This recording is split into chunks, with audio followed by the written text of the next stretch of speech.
श्री ज्ञानदेव श्री तुकाराम श्री ज्ञानदेव श्री तुकाराम।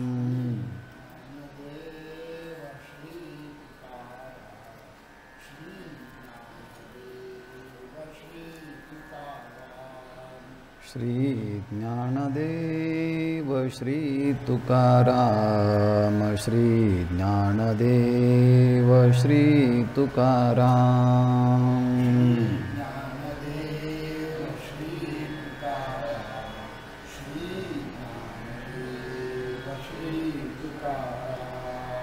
श्री ज्ञानदेव श्री तुकाराम श्री ज्ञानदेव श्री तुकाराम।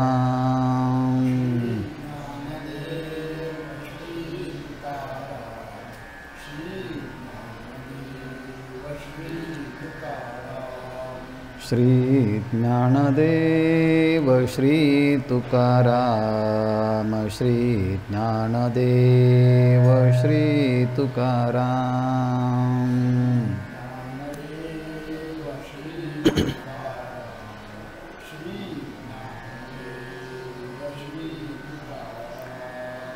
पुंडलीक वरदा हरिविठ्ठल श्री ज्ञानदेव तुकाराम। पंढरीनाथ भगवान की जय। माऊली श्री ज्ञानेश्वर महाराज की जय। जगद्गुरु श्री संत तुकाराम महाराज की जय। शांति ब्रह्म एकनाथ महाराज की जय। सद्गुरु जोग महाराज की जय। पवित्र सलीला इंद्रायणी मातेच्या तीरावरती संत श्रेष्ठ ज्ञानराज माऊलींच्या मंदिरामध्ये भगवान श्री सिद्धेश्वरांच्या सन्मुख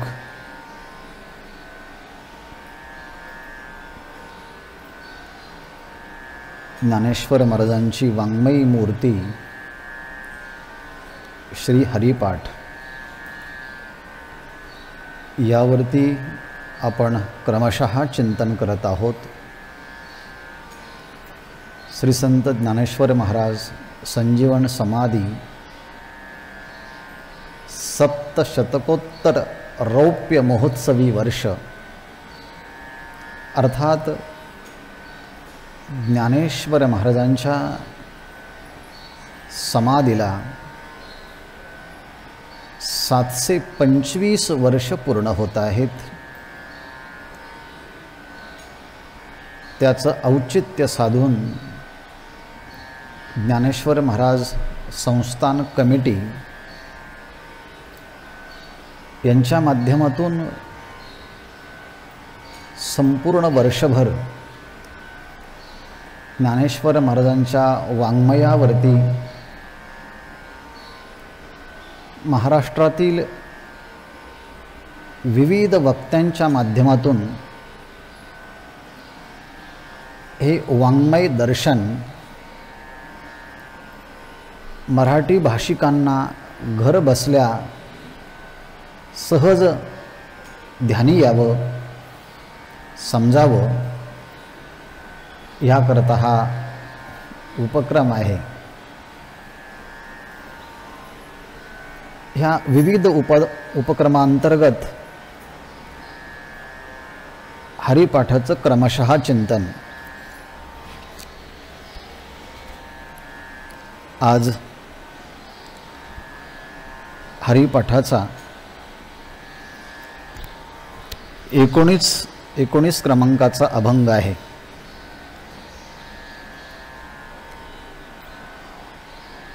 माऊलींच्या समाधीवरती अत्यंत विनम्र भावानं नतमस्तक होत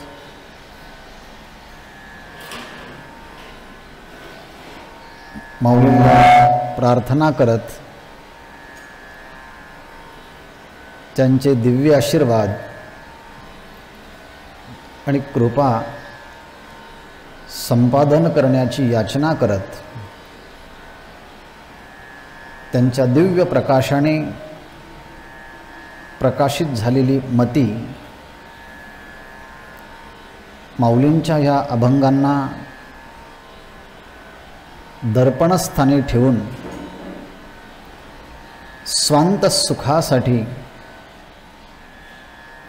वाणीला मंगलमय बनवण्यासाठी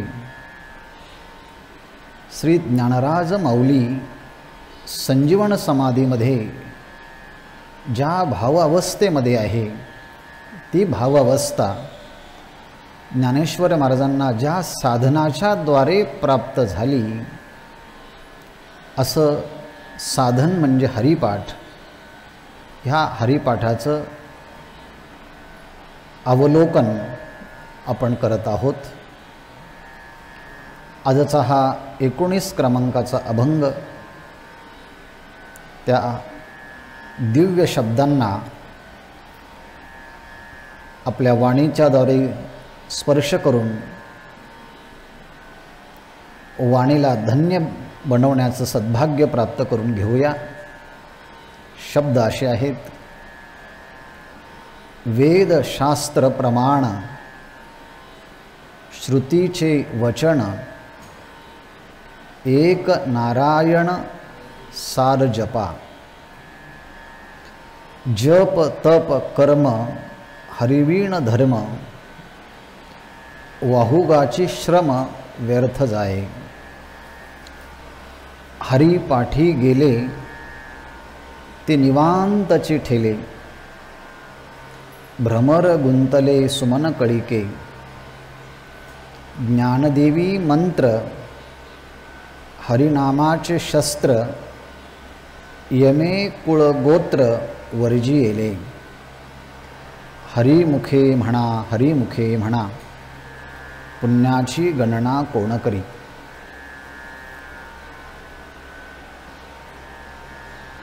ज्ञानेश्वर महाराज या अभंगामध्ये वेद शास्त्र आणि श्रुतीचे वचन यांना प्रमाण मानून त्या सर्वांचं सार भगवान श्री नारायणाचं नाम आहे आणि म्हणून यच्चे यावत जीवांना ज्ञानेश्वर महाराज एक प्रकारचा संदेश, एक प्रकारचा आदेश, एक प्रकारचा उपदेश किंवा एक प्रकारची आज्ञा जपा ह्या शब्दाचा प्रयोग करून करतात. विस्तार जेव्हा होईल त्याचा मी खुलासा करेन. त्या हरीच्या शिवाय जप तप कर्म धर्म हे जर आचरले जात असतील आणि त्यामध्ये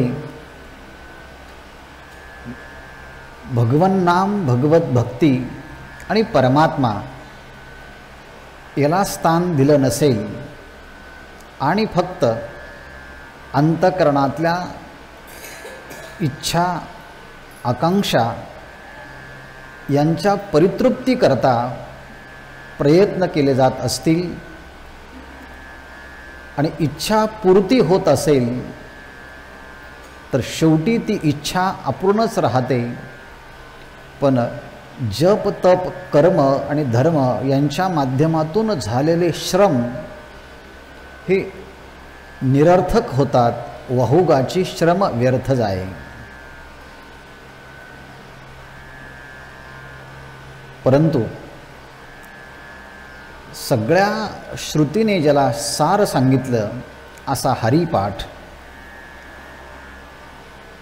त्यामध्ये हे मन एकाग्र झालं, स्थिर झालं तर त्यामध्ये कोणत्याही प्रकारचा प्रतिबंध येत नाही. निष्प्रतिबंधक साधना ही हरिपाठ आहे. त्यामुळे तिथे जाताना निवांतची ठेले. जिथे कोणताच अडथळा येत नाही तिथे मनुष्य निवांत बसतो. तसं भगवान नामचिंतन असं ठिकाण आहे की जिथे अडथळा फारसा येणार नाही. आणि तो निवांतपणा कसा आहे हे अनुभवण्यासाठी ज्ञानेश्वर महाराजांनी जो दृष्टांत दिला आहे, सगळीकडे गुंजारव करणारा भ्रमर, पण सुगंधित अशा फुलाच्या मध्ये जेव्हा तो बसतो तेव्हा दिवस निघून गेली की रात्र निघून गेली याची त्याला काळाची आठवणही राहत नाही. तो तिथे गुंतून राहतो. भ्रमर गुंतले सुमन कळिके. तसं भगवन नामचिंतनामध्ये भगवत भक्त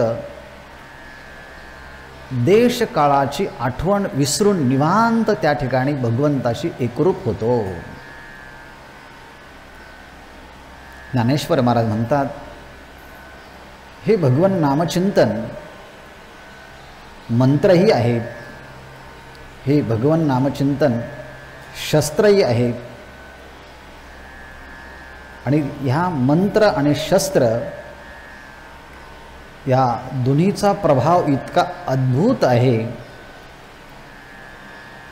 की त्या यमराजाने पाहिलं की ह्या भगवत भक्ताच्या कडे आपल्याला जाता येणार नाही, म्हणून त्या गोत्राचा आणि त्या कुळाचा त्यांनी पूर्णपणे त्याग केला. माझं सामर्थ्य इथे पोचत नाही, म्हणून यमे कुळ गोत्र वर्जी येले.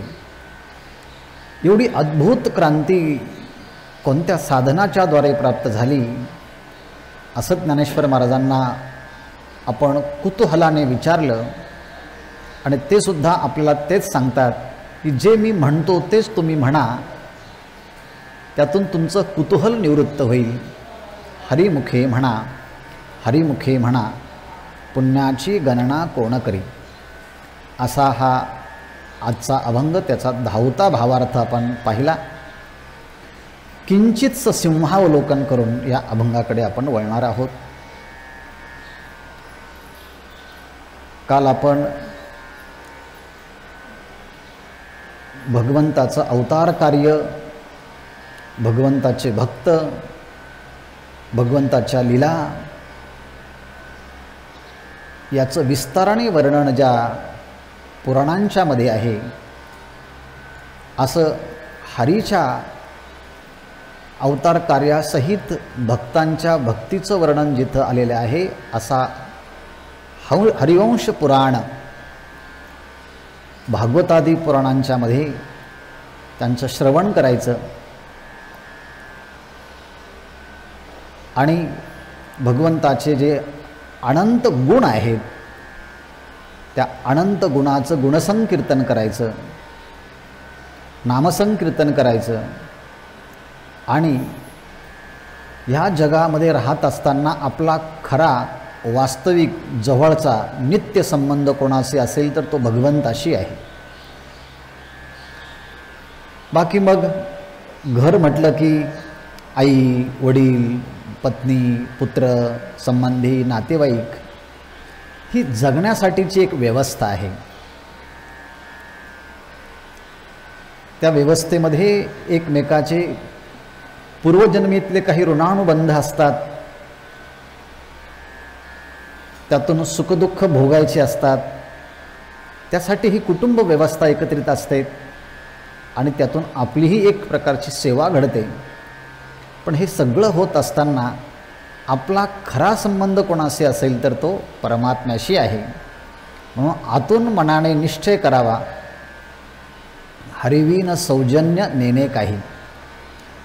माझा मित्रभाव असेल, सख्य भाव असेल, आपुलकीचा भाव असेल, जिव्हाळ्याचा भाव असेल, तो खरा भाव ईश्वराशी ठेवावा.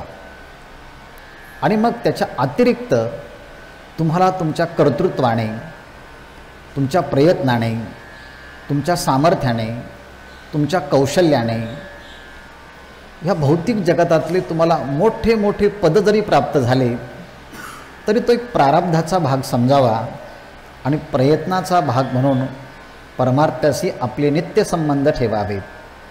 कारण पुराणांच्यामध्ये सांगितलं आहे, न पारमेष्ट्यम न महेंद्राधिष्ण्यम न सार्वभौमम रसाधिपत्यम न योगसिद्धिर्न पुनर्भवाम वा मय्यार्पितात्मेच्छेती मद्विनान्यत. याचा अर्थ आहे, इंद्रपद प्राप्त झालं, ब्रह्मदेवाचं पद प्राप्त झालं, सार्वभौम पद प्राप्त झालं, अगदी खाली पाताळातलं पद प्राप्त झालं, योग प्राप्त झाल्या, सिद्धी प्राप्त झाल्या,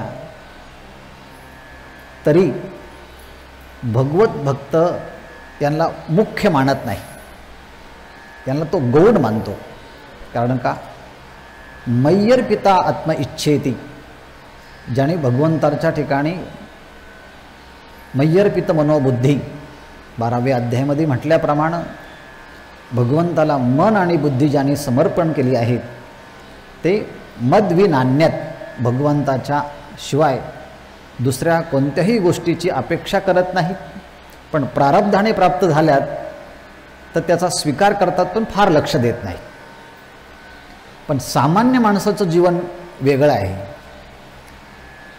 भगवंताला साधन बनवायचं आणि त्याच्या आधारावरती मग सत्ता, संपत्ती, अधिकार, वैभव सगळं मिळवायचं आणि फक्त कुतूहलाने सांगायचं त्याची कृपा. त्याची कृपा काय? त्याची कृपा असेल तर हे काहीच नको आहे मग. पण माणसं तसं करत नाही. परमात्म्याला साधन बनवतात आणि साधनाला साध्य बनवतात. पण भागवत सांगतं की नाही, मद्विनान्यत, परमात्म्याच्या अतिरिक्त दुसरी कशाची अपेक्षा करत नाही. हरिविन सौजन्य नेणे काही. मग असा जर असेल तो इतका पवित्र बनतो की तीर्थादिकांना असं वाटतं आपण आपली जागा सोडून जर याच्याकडे गेलो नाही तर आपलं तीर्थत्व अबाधित राहणार नाही. म्हणून जगातले सगळे तीर्थ एकत्रित येतात आणि युनॉनिमसली एकमताने सांगतात, चला आपण जाऊया तिकडे. कुठे? तीर्थे तया ठाया एती पुनीत व्हावया पर्व काळ पाया तळी वशे वैष्णवा. ह्या वैष्णवांच्या पायाजवळ जाऊन आपण स्वतःला पवित्र बनवून घेऊया. हीच गोष्ट काल आपण पाहिली. तीर्थी कुर्वंती तीर्थाने, तीर्थांना देखील तीर्थत्व असे भगवत भक्त करतात. आणि म्हणून नामधारक आणि भक्त असेल तर त्याच्यासाठी एक मोठी क्रांती धर्मशास्त्राने सांगितली. सकळही घडले तीर्थाटन. नामचिंतन करत तो एका ठिकाणी बसला ना, समजा त्यांनी काशीची यात्रा केली, हिमालयाची यात्रा केली, दक्षिणेतली यात्रा केली, त्याला कुठेही जाण्याची गरज नाही. उलट याची अपेक्षा तीर्थ करतात. म्हणून सकळही घडले तीर्थाटन. पण ज्या मनाच्या मध्ये काल पाहिलं दोष आहेत, विषयाचं चिंतन आहे, विषयाची आसक्ती आहे, आणि जे मन इंद्रियांना विषयांच्या मध्ये ढकलून आपला इच्छित कार्यभाग करून घेतं आणि पुन्हा पुन्हा करून घेतं, जन्मजन्मातून करून घेतं, आणि अशी मनाचा प्रभाव ज्या जीवावरती लादला आहे तो जीवसुद्धा मनाचं जेव्हा ऐकायला लागतो तेव्हा अधोगती झाल्याशिवाय राहत नाही. याचा विचार आपण काल मनोमार्ग गेला तो तेथेची मुखला, मनोमार्ग गेला तो येथे मुकला. पण खऱ्या अर्थानं मनाला फारसं महत्त्व न देता शेवटच्या अभंगामध्ये ज्ञानेश्वर महाराजांनी सांगितलं, इंद्रिया सवडी लपू नको. आणि म्हणून ह्या मनाच्या मार्गाने न जाता वेद मार्गाने जर गेला आणि भगवंताच्या ठिकाणी स्थिरावला तर हरिपाठी स्थिरावला तोची धन्य. आणि काल आपण पाहिलं शेवटच्या कडव्यामध्ये ज्ञानेश्वर महाराज म्हणतात, माझी गोडी, माझी जोडी आणि माझी आवडी ही केवळ आणि केवळ भगवंताच्या नामामध्येच आहे. मग पहिल्यांदा आवड असते का गोडी असते का जोडी असते? क्रम पहिला गोडीचा आहे, नंतर जोडीचा आहे आणि शेवटी आवडीचा आहे. ज्ञानदेवा गोडी, हरिनामाची जोडी, रामकृष्ण आवडी सर्व काळ, हा शब्दक्रम आहे. पण मानसशास्त्रीय दृष्ट्या साधनेच्या दृष्टीने विचार केला तर पहिल्यांदा क्रम हा आवडीचा लागतो.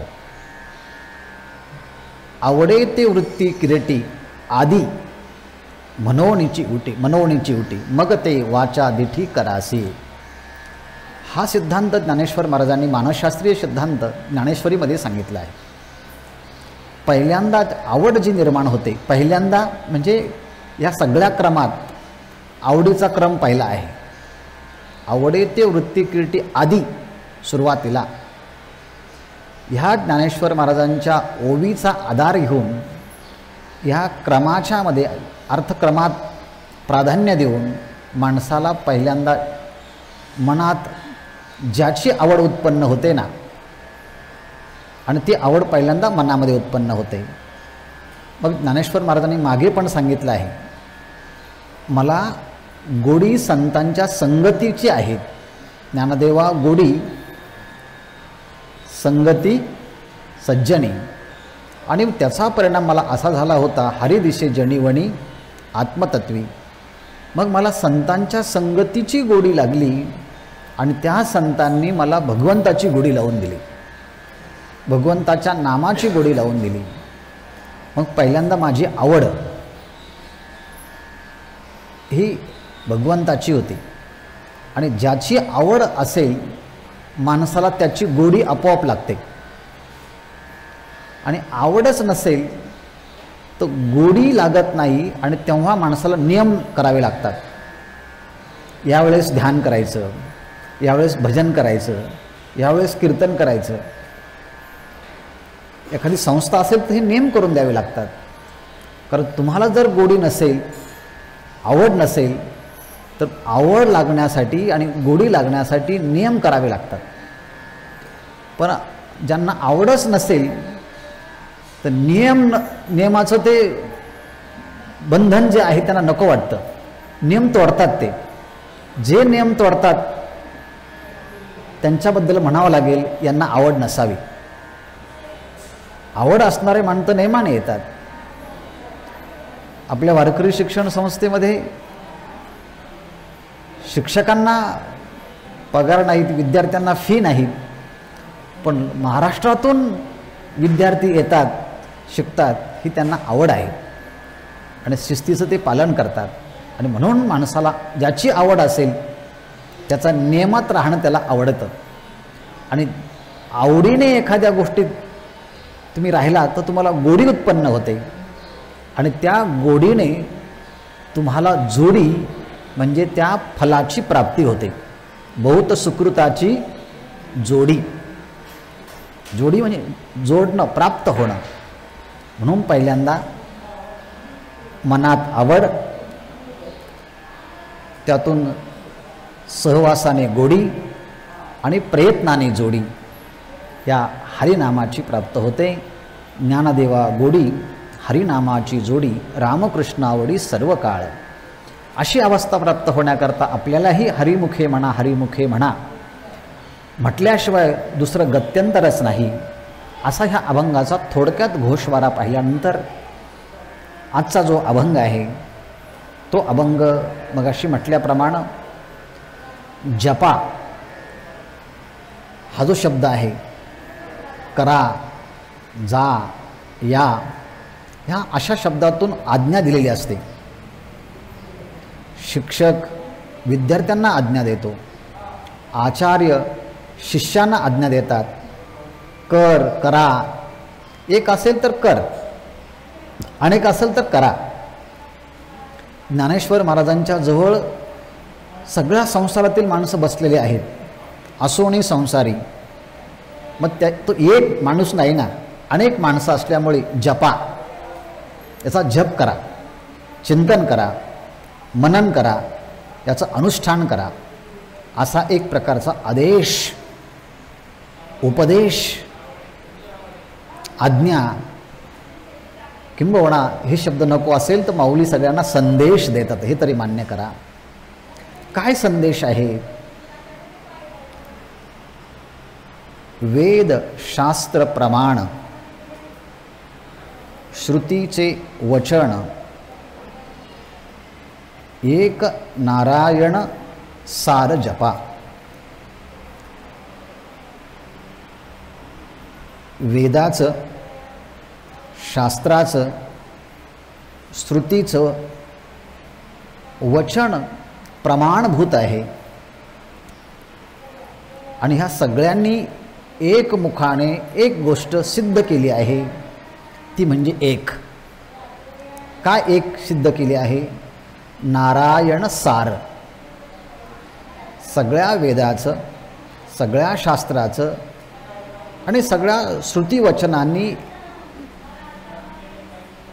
एक निश्चित सांगितलं आहे की एक नारायण सार. आणि सार जे असतं ते जास्त नसतं, ते एकच असतं. त्याचा निष्कर्ष, त्याचं मूळ भाग जो आहे तो एकच असतो. म्हणून कार्य जरी अनेक असले पण त्या सगळ्या कार्यातून जे कारण निष्कर्षित होतं ते एकच आहे, ते म्हणजे भगवंताचं नाम. या संबंधीचा विचार तर अगोदरही होऊन गेला आहे. चहुवेदी जाण साही शास्त्री कारण, 18ही पुराणे हर्षी गाती. आणि इथेही तो विचार आला आहे, वेद शास्त्र प्रमाण श्रुतीचे वचन एक नारायण सार जपा.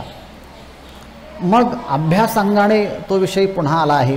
कारण ज्ञानेश्वर महाराजांनी नाममहात्म्य आणि भक्ती ही वेगवेगळ्या युक्तीने सांगितली आहे, वेगवेगळ्या दृष्टांताने सांगितले आहे,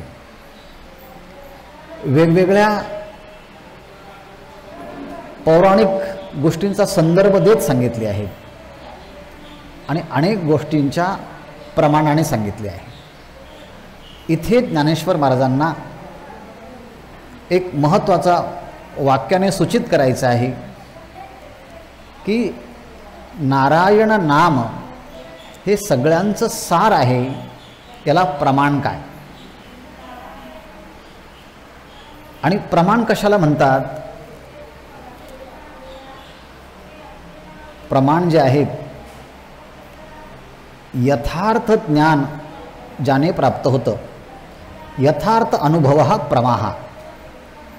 जो अनुभव कधी चुकीचा ठरत नाही, जो अनुभव कधी भ्रमात्मक ठरत नाही, त्याला प्रमा म्हणतात. आपला व्यवहारातला अनुभव 100 वर्षाचा का जरी असे ना, पण तो भ्रमात्मक असतो. लोक कधी कधी म्हणतात हे डोक्यातले केस काही तसे काही पांढरे झाले नाही, इतक्या वर्षांचा अनुभव आहे. तेव्हा लहान मुलं म्हणतात तो अनुभव चुकीचा आहे तुमचा. या म्हणण्याचा अर्थ आहे किती वर्षाचा अनुभव आहे तुम्हाला, याच्यापेक्षा तो अनुभव खरा किती आहे. जन्मोजन्मी आम्ही संसार सुखासाठी केला, पण त्यात सुख आहे का? नाही. मग आम्ही करत नाही का? करतो. मग का? हा भ्रमात्मक अनुभव आहे ना. मग यथार्थ अनुभव हा प्रमाहा. जो अनुभव यथार्थ असतो, खरा असतो, कधीही खोटा ठरत नाही, तत्साधनम प्रमाणम, त्या साधनाला प्रमाण असं म्हणतात. आणि हे प्रमाण जो कोण देतो तोही प्रामाणिक पाहिजे. मग एखाद्याने विचारलं तुम्ही ही पेस्ट का वापरतात? नाही म्हटले आमच्या घरचे सगळे वापरतात म्हणून वापरतात. पण ती चांगली आहे का? नाही, ते माहिती नाही. मग का वापरतात? स्वस्त आहे म्हणून. पण स्वस्त आहे म्हणून वापरत असेल तर ती कम्फर्टेबल आहे का तुमच्या याला? आणि म्हणून तुम्ही ज्यांचं प्रमाण स्वीकारतात ते किती प्रामाणिक आहेत. म्हणून प्रमाण महत्त्वाचं, आणि ते प्रमाण ज्यांनी दिलं ते किती प्रामाणिक आहे. मग आता हे प्रमाण जे आहेत ज्यांनी दिलं ते किती प्रामाणिक आहे? अहो म्हटले सगळ्यात प्रामाणिक तेच आहे. कोण? वेद, त्यांचं प्रमाण आहे. शास्त्र त्यांचं प्रमाण आहे. श्रुतीचे वचन त्यांचं प्रमाण आहे. आणि म्हणून जे यथार्थ ज्ञानाचं साधन असतं त्याला प्रमाण म्हणतात. त्यापैकी सगळ्यात पहिलं प्रमाण कोणाचं असेल तर ज्ञानेश्वर महाराजांना प्रिय असणारा वेद आहे. कारण भगवंताच्या निश्वासातून प्रगट झालेला हा वेद आहे. ऋषीमुनींना समाधी अवस्थेमध्ये ह्या वेदाचे अक्षर प्रत्यक्ष दिसले. ऋषयः मंत्रद्रष्टारः, आणि त्यांनी ते लेखनीबद्ध केले, लिपिबद्ध केले, अक्षरबद्ध केले आणि सांगितलं यात आमचं काही नाही आहे, आम्हाला फक्त दिसले. सफरचंद झाडावरून खाली पडला, हा कोणत्या नियमाने पडला त्याला नाव दिलं नंतर गुरुत्वाकर्षण. पण तुम्ही त्याला ते गुरुत्वाकर्षण नाव नसतं जरी दिलं तरी ते खालीच पडलं असतं. फक्त तुम्हाला त्याची जाण झाली कारण तुम्ही भानावर होता. म्हणून जाण येण्याकरता मनुष्य भानावा लागतो, भानावर असावा लागतो. ऋषीमुनी समाधी अवस्थेमध्ये होते, स्वरूपस्थितीमध्ये होते, म्हणून त्यांना जाणवलं हे दिव्य शब्द आहेत. यथा धाता पूर्वम अकल्पयत, जसं मागच्या कल्पामध्ये वेद होते तसेच भगवंताने प्रगट केले आणि ते अक्षर ऋषीमुनींना समाधी अवस्थेमध्ये भावले आणि ते त्यांनी लिपिबद्ध केले आणि ते आपल्यासमोर आले. पण आपल्याकडे एक अबाधित नियम आहे, वेद हा अपौरुषेय आहे. म्हणजे कोणत्याही पुरुषाने वेद निर्माण केला नाही. मग आला कसा? ऋषींना ते शब्द दिसले, भगवंताने तो वेद मागच्या कल्पातला जसाची तसा प्रगट केला आणि म्हणून भगवंताच्या निश्वासातून वेद निर्माण झाले.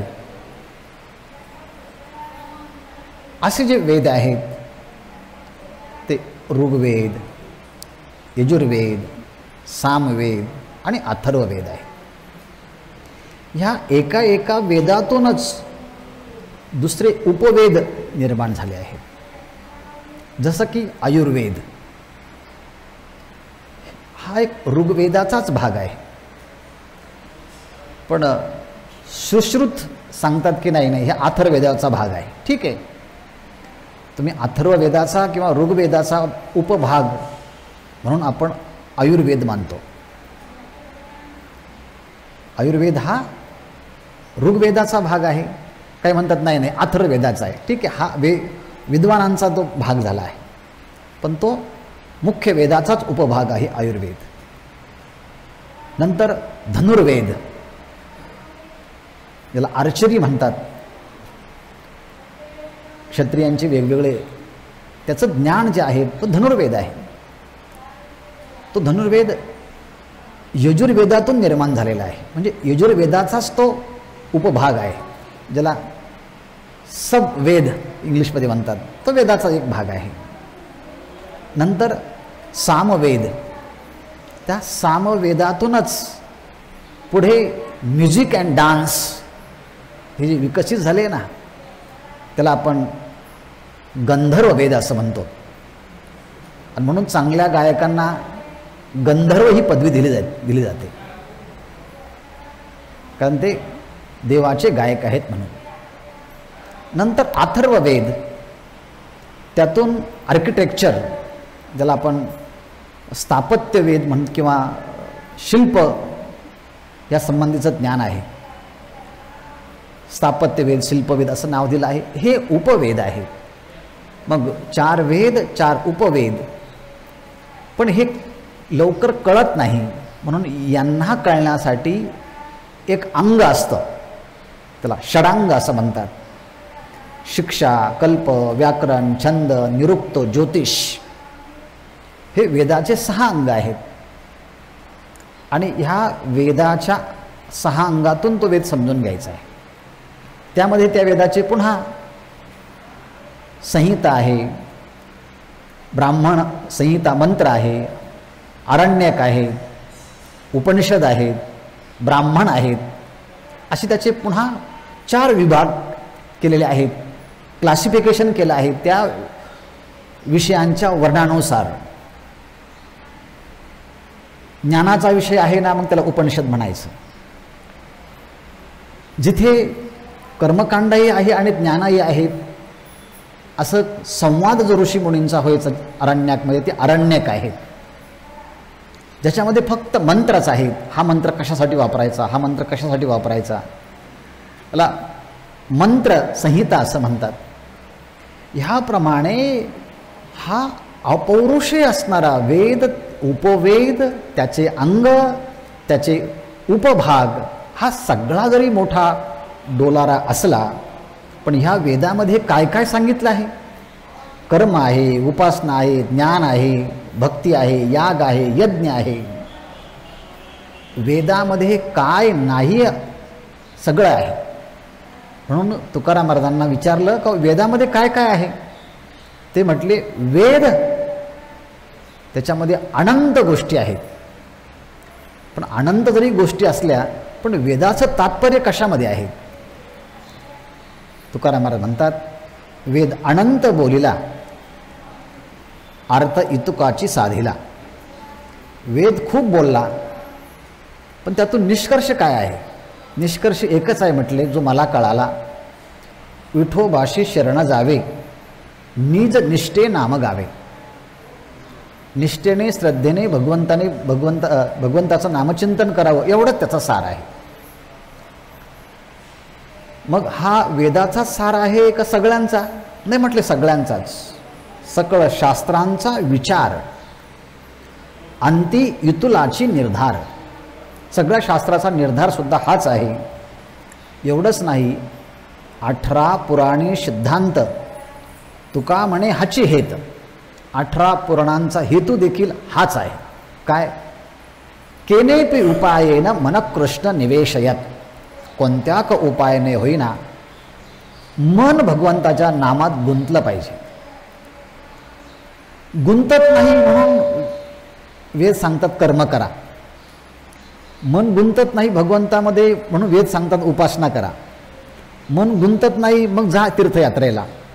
मन गुंतत नाही मग करा वेगवेगळे कर्म. पण हे सगळं करत करत करत अंतिम सांगायचं आहे, इथे येऊन पोचायचं. अहितापासोनी काढिती, हितदेवोनी वाढविती, नाही श्रुती परवती माऊली जगा. ज्ञानेश्वर महाराजांनी सांगितलं, या श्रुतीसारखी ह्या जगामध्ये दुसरी माऊली नाही, जी अहितापासून लोकांना काढते आणि हिताच्या ठिकाणी त्यांना प्रवृत्त करून त्यांना वाढवते. हितदेवोनी वाढविती, नाही श्रुती परवती माऊली जगा. आणि म्हणून असा असणारा वेद, ज्यामध्ये भ्रम नाही, प्रमाद नाही, विप्रलिप्सा नाही, कर्णापाटव नाही, असे दोष ज्याच्यामध्ये नसतात, त्या वाङ्मयाला निर्दोष वाङ्मय म्हणतात. नो डिफेक्ट्स, कोणताच दोष नाही. मनुष्य म्हटलं की बोलता बोलता बऱ्याच गोष्टी राहून जातात. बोलता बोलता जास्त सांगितले जातात. बोलता बोलता नको ते सांगितले जातात. आणि बोलता बोलता ज्या सांगायच्या पाहिजे त्या सांगितल्याच जात नाही. कारण का. भ्रम असतो ना, प्रमाद असतो, विप्रलिप्सा असतात. शेवटी इंद्रिय, कर्णापाटव हा नावाचा दोष आहे. म्हणजे हे 4 दोष ज्यांच्यामध्ये असतात, अशा माणसाने काही निर्माण केलं त्यात दोषच असतात. म्हणून वेगवेगळे मशीन निघतात, वेगवेगळे कॅमेरे निघतात, वेगवेगळे आयपॉड निघतात, वेगवेगळे मोबाईल्स निघतात. कारण का. याच्यामध्ये एक ॲडव्हान्स टेक्नॉलॉजी आहे, याच्यात नाही आहे. याच्यात नाही म्हणजे दोष आहे. म्हणजे ह्या मशिनरींच्यामध्ये दोष असतात, कारण ज्यांनी निर्माण केले तेच दोषी असतात, म्हणजे सदोष असतात. आणि दोषयुक्त माणसाने निर्माण केलेल्या वाङ्मयाच्या मध्ये दोष असतात. तर ज्ञानेश्वर महाराज सांगतात, वर्णवपू निर्दोष मिरवत असे, हे शब्द ब्रह्म अशेष, तेची मूर्ती सुवेश, तेत वर्णवपू निर्दोष मिरवित असे. ज्ञानेश्वर महाराजांनी गणपतीचं वर्णन करताना हे वेदवाङ्मय निर्दोष वाङ्मय आहे. आणि म्हणून ज्ञानेश्वर महाराजांनी प्रमाण सांगितलं आहे. हे वेदाचं प्रमाण, ही ऑथेंटिसिटी भारतीयांना सांगितली आहे की प्रमाणभूत आहे. म्हणजे कोणतीही गोष्टी सिद्ध करून देण्यासाठी जे सांगितलं जातं प्रूफ, त्याला इंग्लिशमध्ये प्रूफ म्हणतात, मराठीमध्ये प्रमाण म्हणतात, संस्कृतमध्ये प्रमाण म्हणतात आणि मराठीमध्ये पुरावा म्हणतात. प्रूफ म्हणा, पुरावा म्हणा, किंवा वाङ्मयाच्या भाषेमध्ये प्रमाण म्हणा. आणि कोणतीही गोष्ट प्रमाणाने सांगायची म्हटली की आपल्याकडे एक नाही 6 प्रमाण आहेत. प्रत्यक्ष प्रमाण आहे, ज्याला परसेप्शन असं म्हणतो. कशावरून तुम्ही आला होता? डोळ्याने पाहिलं मी त्यांना तिथे मंदिरामध्ये, हे प्रत्यक्ष प्रमाण आहे. नंतर अहो त्या डोंगरावरती अग्नी आहेत, कशावरून? धूमत्वात, त्या ठिकाणी धूर दिसतोय ना, म्हणून यत्र यत्र धूमः तत्र तत्र वह्नी यथा महानसः. ज्या ज्या ठिकाणी धूम असतो त्या त्या ठिकाणी अग्नी असतो. जसं स्वयंपाकघर, तसं म्हटलं तिथे धूर दिसतोय ना, म्हणून तिथे अग्नी असला पाहिजे. हे ज्ञान कशाने झालं? हे अनुमानाने झालं. अहो काल त्या अभंगाचा अर्थ मला छान कळाला. हे कशाने कळालं? शब्दाने. म्हणून व्हर्बल टेस्टिमनी नावाचं एक प्रमाण आहे, शब्द प्रमाण. आणि वेदशास्त्र हे सगळ्यात प्रमाणभूत मानलं जातं, म्हणून शब्द प्रमाण हे प्रबल प्रमाण मानलं जातं. नंतर आहे पहिल्यांदा शब्द सांगितला, प्रत्यक्ष सांगितलं परसेप्शन, नंतर शब्द प्रमाण व्हर्बल टेस्टिमनी, नंतर अनुमान इन्फरन्स आहेत, नंतर उपमान कंपॅरिझन. तो अगदी माझ्या भावासारखा दिसतोय, तुलना केली, तुलना करून ज्ञान झालं, त्याला उपमान प्रमाण असं म्हणतात. अहो म्हटले हे काहीच खात नाही, पण यांचं वजन दिवसेंदिवस वाढत चाललं आहे. मग त्यांच्या खोलीत जाऊन पहा. अहो म्हटलं काहीच नसतं, नुसते बसलेले असतात ते. पण ज्या अर्थी हे दिवसा खात नसतील पण वजन वाढत चाललं आहे, त्या अर्थी ते रात्री खात असले पाहिजे. म्हणजे त्यांच्या वजनाचा जो ज्ञान आहे हे अर्थापत्ती प्रमाणाने होतं. नंतर आहे अनुपलब्धी प्रमाण.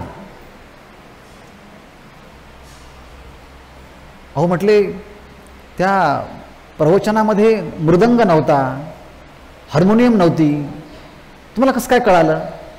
म्हटले नाही, हे मी पाहिलं ना. म्हणजे वस्तू नसते हे जेव्हा आपण पाहतो तेव्हा त्या वस्तूच्या अभावाने वस्तूचं ज्ञान होतं, याला अनुपलब्धी प्रमाण असं म्हणतात. मग आता तुम्हाला वेदाने आणि तुम्ही शास्त्र म्हणतात, मग जे स्मृती ग्रंथ आहे ते तुम्ही शास्त्र घ्या, किंवा पूर्वमीमांसा, उत्तरमीमांसा, न्याय, वैशेषिक, सांख्ययोग असं तुम्ही आस्तिक 6 शास्त्र घ्या, यांचे प्रमाण पहा, किंवा स्मृती ग्रंथाचे प्रमाण पहा, किंवा उपनिषदातलाच एक वेदाचाच एक भाग उपनिषद आहे, त्याला श्रुती म्हणतात. त्या श्रुतीने, त्या वेदाने, त्या शास्त्राने आपल्याला शब्द प्रमाणाने सांगितलं आहे. काय? सगळ्यांचं सार हे नारायण आहे. आणि म्हणून एक नारायण सार जपा, त्या एका नारायणाचं नाम जपा. कारण काय होईल म्हटले, नारायणाचं नाम जपायचं याचं कारण एक आहे, जगातल्या सगळ्या क्रिया होताना पाहतो आपण, पण ह्या क्रिया कोण करतं हे माहीत नाही. सगळ्या क्रिया होताना दिसतात, पण या क्रियेच्या पाठीमागे अदृश्य शक्ती आहे, ती सगळ्या क्रिया करून घेते, त्या शक्तीला नाव आहे नारायण. चाले हे शरीर कोणाचे सत्ते, कोण बोलविते हरिवीण, देखवी ऐकवी कोण एक नारायण, तयाचे भजन चुकू नको. शब्द कसे आहेत? डोळे पाहतात नाही, देखवी डोळ्यांना पाहायला लावणारा, कान ऐकतात असे शब्द नाही, ऐकवी कानांच्या पाठीमागे राहून कानांना ऐकण्याची शक्ती प्रदान करणारा कोण आहे? तर नारायण आहे. आणि असा जो नारायण आहे त्याचा जप करावा, त्यातून कल्याण होईल. उदाहरण तुम्ही सांगा. उदाहरण प्रसिद्ध आहे भागवतामध्ये अजामिळेचं. अजामिळा अंती, अजामिळा अंत मरणाशी आला, तोवरी स्मरला नाही तुझ.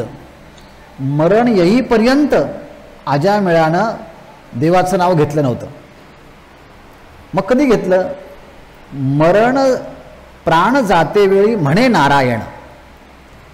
प्राण जायच्या वेळेस तो नारायण म्हटला, पण तो सुद्धा त्या देवाच्या साठी नारायण नाही म्हटला. त्याने आपल्या छोट्या मुलाचं नाव नारायण ठेवलं होतं, तो त्याचा आवडीचा होता. ज्ञानेश्वर महाराज सांगतात, ज्यांची आवड असेल मरणाच्या काळात ती आवड मोठी होते. 8व्या अध्यायामध्ये माऊलींची ओवी आहे.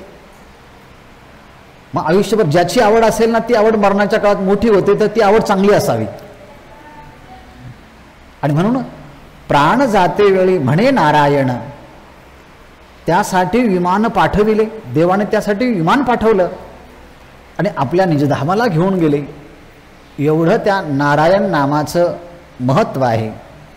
म्हणून देवा, माझ्या अंतःकरणामध्ये वेगवेगळ्या वासना निर्माण होतात ना, आणि त्या प्रतिबंध करतात, तर माझी अशी तुला प्रार्थनाच आहे. तुकोबराय म्हणतात, काय प्रार्थना आहे?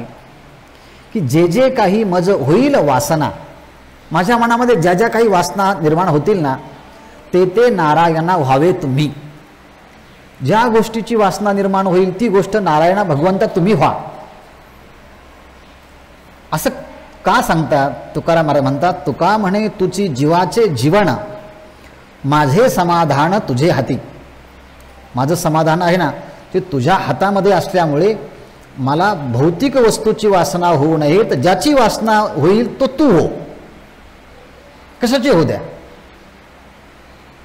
नामदेव महाराजांचा एक अभंगच आहे, देवा तू मला जिथे ज्या योनीत घालायचं त्या योनीत घाल, पण जेणेकरून तुझी प्राप्ती होईल असं मला काहीतरी कर. करशील तरी करी, अशा अर्थाचा अभंगाची सुरुवात आहे. आणि एक मोठा अभंग नामदेव महाराजांचा आहे. आणि म्हणून अशा मी जे जे इच्छा करेल ते तू झालास, तर मी जिथे म्हणेल तिथे तू दिसशील. तुकोबराय उदाहरण देतात, प्रल्हादासी पिता करीतो जाचणी, परितोष स्मरे म्हणे नारायण. त्याने त्या नारायणाचं स्मरण केलं आणि त्या संकटातून त्याला भगवंतानी वाचवलं. असा हा नारायण आहे. पण नारायण शब्दाची व्युत्पत्ती विष्णू सहस्रनामामध्ये भगवत पूज्यपाद शंकराचार्य यांनी दिलेली आहे. खूप मोठा विस्ताराचा भाग आहे, पण फार विस्तार न करता त्यातला 2च भाग सांगतो. की नर शब्दाचा अर्थ आत्मा पण होतो. नर आत्मा ततो जाता आणि आकाशादीनी नराणी कार्याणी तानी अयम कारण आत्मना व्यापनोति अतः तानी अयनम अस्य इति नारायणः. याचा अर्थ काय झाला? सरळ सरळ आहे. नर म्हणजे आत्मा, आणि त्याच्यापासूनच या पंचमहाभूतांची उत्पत्ती झाली. म्हणजे पंचमहाभूतांना राहण्याचं ठिकाण आयन म्हणजे हा परमात्मा, त्याला म्हणायचं नारायण. यतो वायुमानी भूतानि जायन्ते येन जातानि जीवन्ति यत्प्रयन्ते अभिसंविशन्ति तत् ब्रह्म तत् विजिज्ञासस्व अशी वेदातली श्रुती आहे. म्हणून त्याला नारायण म्हणायचं. थोडक्यात सगळी सृष्टी परमात्म्यापासून उत्पन्न होते. परमात्म्याला सृष्टीला राहण्याचं स्थान आयन हा परमात्मा आहे, म्हणून नारायण. किंवा या सगळ्या मनुष्यांना नर म्हणतात. आणि संपूर्ण सृष्टी जेव्हा प्रलयाला जाते तेव्हा सगळे जीव जिथे सूक्ष्म रूपाने वासनेच्या रूपाने राहतात तो परमात्मा आहे, म्हणून त्याला नारायण असं म्हणतात.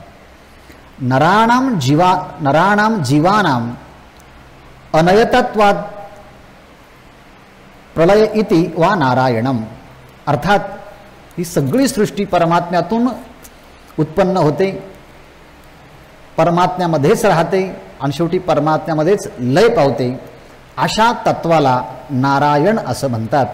आणि म्हणून हा नारायण सगळ्यांचं सार आहे. संन्याशी लोक एकमेकाला जेव्हा भेटतात तेव्हा ओम नमो नारायणाय असं म्हणतात.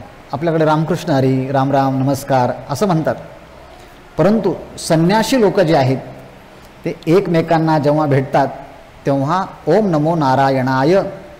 आम्ही ऋषिकेशला जेव्हा जातो अष्टादशासाठी डॉक्टर महाराजांच्या समवेत, तेव्हा संध्याकाळी आरती झाल्यानंतर त्यातले मुख्य महामंडलेश्वर असतात, त्यांना सगळ्यांना भेटायचं असतं. हे सगळ्यांनी त्यांना भेटायचं असतं. आणि त्यांना भेटल्यानंतर साष्टांग दंडवत घालायचं आणि प्रत्येकाने म्हणायचं ओम नमो नारायणाय. मग ते पण म्हणतात ओम नमो नारायणाय. मग हा अष्टाक्षरी मंत्र आहे. संन्यासांना अत्यंत आवडणारा हा मंत्र आहे. अशा अर्थानं तो सार रूपाने आहे. आणि असा साररूप असणारा मंत्र जो हरी, तो हरी प्राप्त होण्यासाठी सगळे जप आहे, तप आहे, कर्म आहे, धर्म आहे. परंतु आम्ही जप करतो कशाकरता? वेगवेगळ्या सिद्धी प्राप्त होण्याकरिता. पण त्या सिद्धीतून भगवत प्राप्तीची सिद्धी होत नसेल तर हरिविना जप तो वाहुगाची श्रम आहे, म्हणून तो व्यर्थ आहे. तप स्वरूपाच्या प्रसारा लागी प्राणेंद्रिय शरीरा अटणे करणे जे विरातेची तप. भगवत प्राप्तीच्या साठी इंद्रियांची शरीराची आटणी करणं म्हणजे तप आहे. पण भगवंताची प्राप्ती न करता आपल्या इच्छित इच्छा प्राप्त व्हाव्यात म्हणून कोणी कोणी लोक गंगेच्या थंड पाण्यात उभे राहतात. पावसाळ्यामध्ये, हिवाळ्यामध्ये जिथे बोट घालणं अवघड आहे तिथे काही लोक उभे राहतात. चैत्र महिन्यामध्ये इतकं ऊन असतं तर काही लोक पुढे यज्ञकुंड, मागे यज्ञकुंड, इकडे यज्ञकुंड, इकडे यज्ञकुंड, वरती सूर्य आणि मध्ये बसले. कशासाठी? आपल्या इच्छा पूर्ण करण्यासाठी. एकनाथ महाराज म्हणतात असे क्लिष्ट कर्म करून जर भगवत प्राप्तीचा उद्देश न ठेवता जर केले तर मागच्या जन्मामध्ये केलेले पाप हे फेडतात. असा एक कठोर शब्दाचा निर्देश नाथ महाराजांनी आपल्या वाङ्मयामध्ये केला आहे. जर तुमचा उद्देशच हरीची प्राप्ती नसेल आणि भलतेच उद्देश घेऊन जर तुम्ही करत असाल तर मागच्या जन्मातले पाप फेडतायत म्हटले हे लोक सगळे. पण भगवत उद्देश असेल तर मात्र ते जप हरीची प्राप्ती करून देणार असेल तर नक्कीच करावं. कर्म हा स्वतंत्र एक एक विषय आहे ना, एक मोठा स्वतंत्र शास्त्र आहे. आता कर्म शब्दाचा प्रयोग करताना आपण आपल्यासमोर ज्ञानेश्वरीचा 3रा अध्याय, 18वा अध्याय हे जर ठेवले तर मनुष्य जे काही कर्म करतो आहे ते भगवत प्रित्यर्थ जर केले तर त्या कर्माला यज्ञ म्हणावा.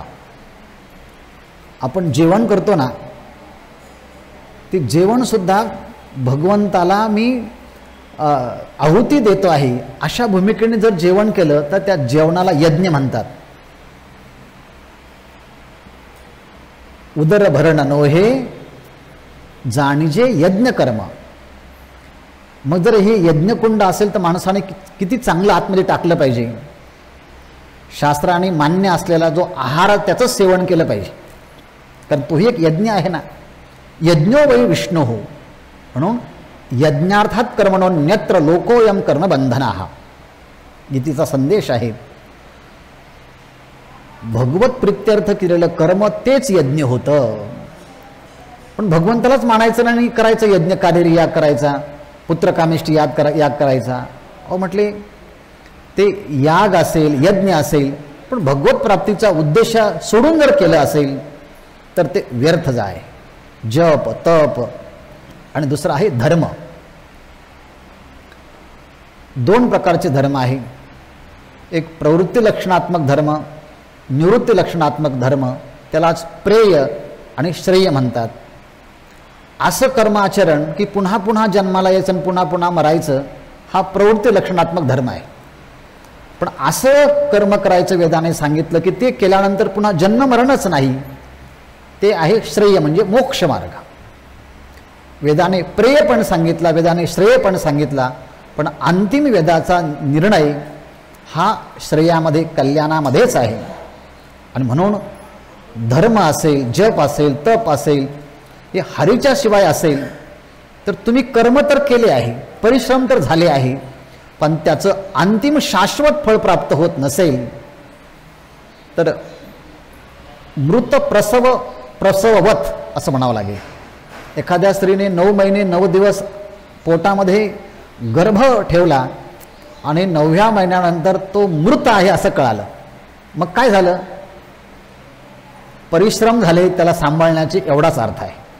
तसं एवढे परिश्रम केले अवघड आणि तुम्हाला काहीच परिश्रम म्हणजे भगवत प्राप्ती नसेल तर ते व्यर्थ आहे. हरिपाठी गेले ते निवांतची ठेले, भ्रमर गुंतले सुमन कळिके. ज्ञानेश्वर महाराज सांगतात भ्रमर हा कधीच एका ठिकाणी नसतो, पण ज्या ठिकाणी सुगंधित फूल आहे त्या ठिकाणी जेव्हा जातो तेव्हा ते नाजूक कोमल त्या पाकळ्या आपण तोडू नये असं त्याला वाटतं. आणि मग रात्री गमिष्यती भविष्यती सुप्रभातम, रात्र निघून जाईल, सकाळ होईल, सूर्याचा उदय होईल, हशिष्यती पंकजश्री, आणि मग हे फूल उदयाला येईल, विकसित होईल आणि मग निघून जाईल. इतका तो त्यात तद्रूप होतो की ते फुलाला तो बाहेर येण्याकरता तोडत नाही, फोडत नाही, चिरत नाही. पण त्या ठिकाणी भ्रमर गुंतले, भ्रमर जो आहे तो भुंगा गुंतला, त्या ठिकाणी तो बसला. कुठे बसला? सुमन. सुमन म्हणजे फूल आणि सुमन म्हणजे चांगलं मन सुद्धा. सुमन कलिके, त्या सुमनाच्या म्हणजे पुष्पाच्या कलिकेमध्ये तो भ्रमर सुगंधाच्यामुळे त्या ठिकाणी गुंतला. त्याप्रमाणे हा जीवरूपी भ्रमर शब्द, स्पर्श, रूप, रस, गंध या पंचविषयांच्या मध्ये तो सारखा भ्रमंतीच करत असतो जन्मांतरापासून, पण तरी देखील तो त्यात रमत नाही.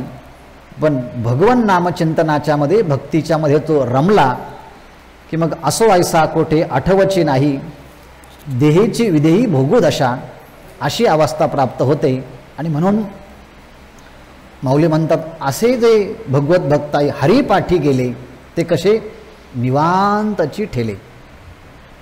मग अशी शब्द वापरला होता निवांत.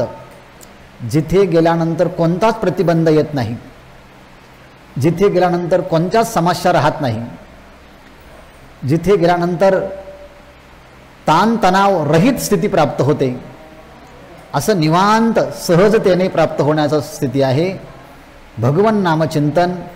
आणि म्हणून जो हरीच्या नामामध्ये स्थित झाला आहे, ज्ञानेश्वर महाराज म्हणतात हरिपाठी गेले ते निवांतची ठेले.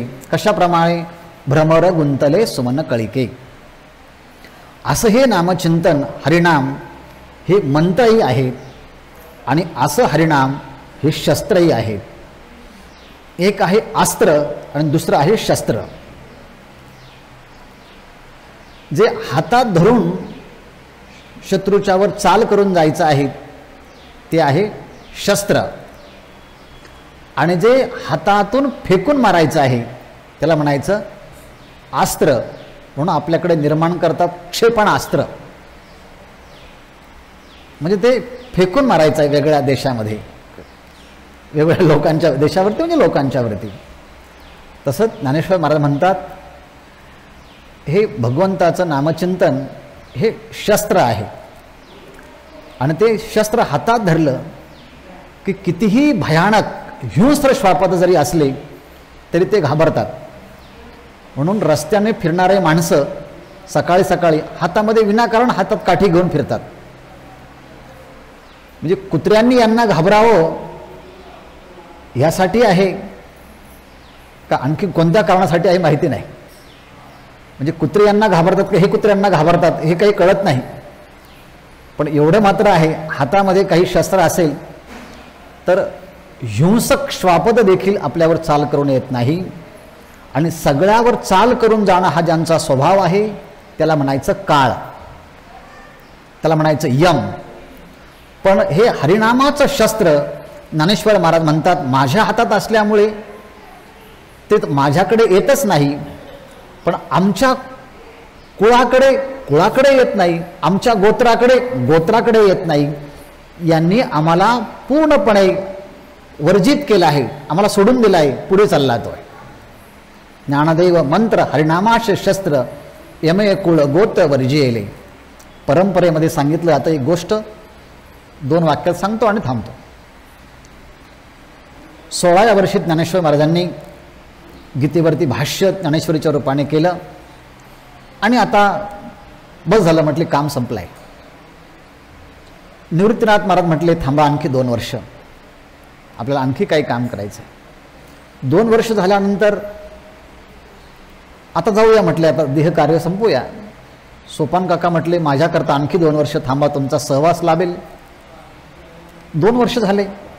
मग पुन्हा वेळ आली. मुक्ताबाई महाराज म्हटले तुम्ही सगळ्यांचं ऐकलं पण माझं का ऐकत नाही, माझ्याकरताही थांबा.